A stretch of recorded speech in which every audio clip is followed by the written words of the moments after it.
Well, if you're looking for a vehicle that's all-weather, all-road capable, it's small, nimble, can seat 5 in comfort, then you better pay attention. That's right, John. What we have here is the Honda CR-V, and this might be just what you're looking for. The CR-V may look like a tall 4-door station wagon, but it has the versatile, go-anywhere personality of a real sport utility vehicle. With its full-time 4-wheel drive, generous ground clearance, and short overhangs, we were very impressed with the CR-V's abilities in rough terrain. And that's coupled with sporty, accurate handling and a very well-controlled ride. It was able to swallow the big ruts and potholes as if they weren't there. And even more impressive was the solid feel of the body and chassis of the Honda. We didn't find any flexing, squeaking, or rattling even on the worst roads. The CR-V is powered by a 2-liter 4-cylinder engine that puts out 146 horsepower and 133 pound-feet of torque. In our tester, it was coupled to a 4-speed automatic transmission, but it's also available with a 5-speed manual. And you have your choice of a front-wheel drive or what Honda calls real-time 4-wheel drive. That system automatically shifts the power to whatever wheels have more traction, and we found it to work smoothly and efficiently. It kept the CR-V moving through some pretty tough conditions without breaking a sweat, even though the Honda lacks a low-range setting for really rough going.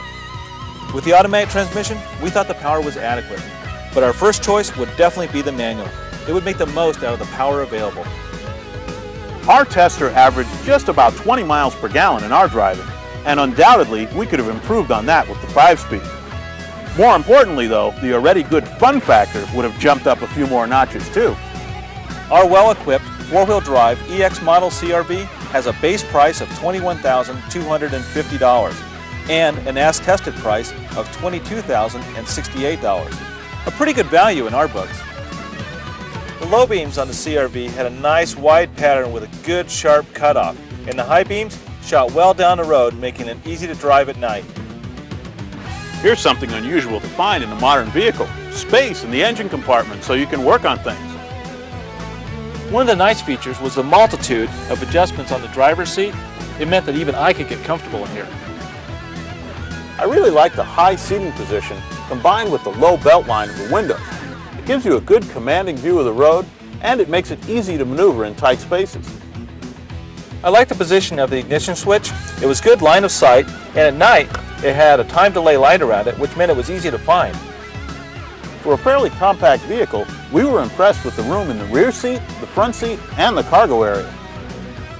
The CR-V had plenty of cup holders, though they were pretty shallow, which meant, except on the smoothest roads, you better keep an eye on your drink.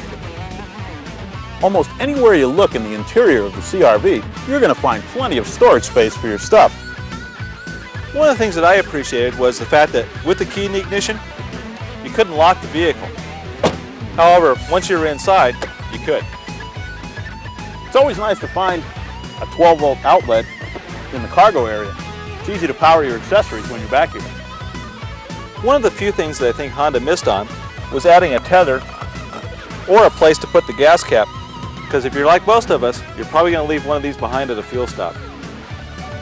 With all the neat features that the CR-V has, it was kind of surprising not to find a cargo cover for the rear area.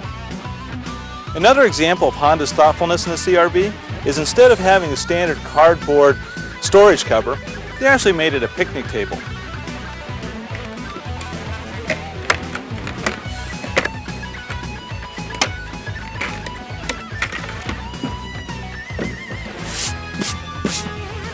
Garçon? We like the high-mounted rear signal lights and stop lights on the CR-V. They do a good job of making you more visible to other traffic, and they stay cleaner when the road is messy. One thing I'd like to see, though, is some extra reflectors or running lights down lower on the body. When you're approaching a CR-V from the rear at night, sometimes it looks like it's farther away than it really is. We like the mud flaps on the CR-V. They work very well. However, we thought a vehicle that had full-time 4-wheel drive should have them on the front as well. There's a lot to like about Honda's CR-V. It's certainly very capable in rough conditions or slippery conditions, and it's a lot of fun to drive. That's right, Mike. It has a great ride, it's roomy and comfortable. So if you don't have to haul or tow anything heavy, you definitely want to take a look at this one when you're out looking for a new vehicle.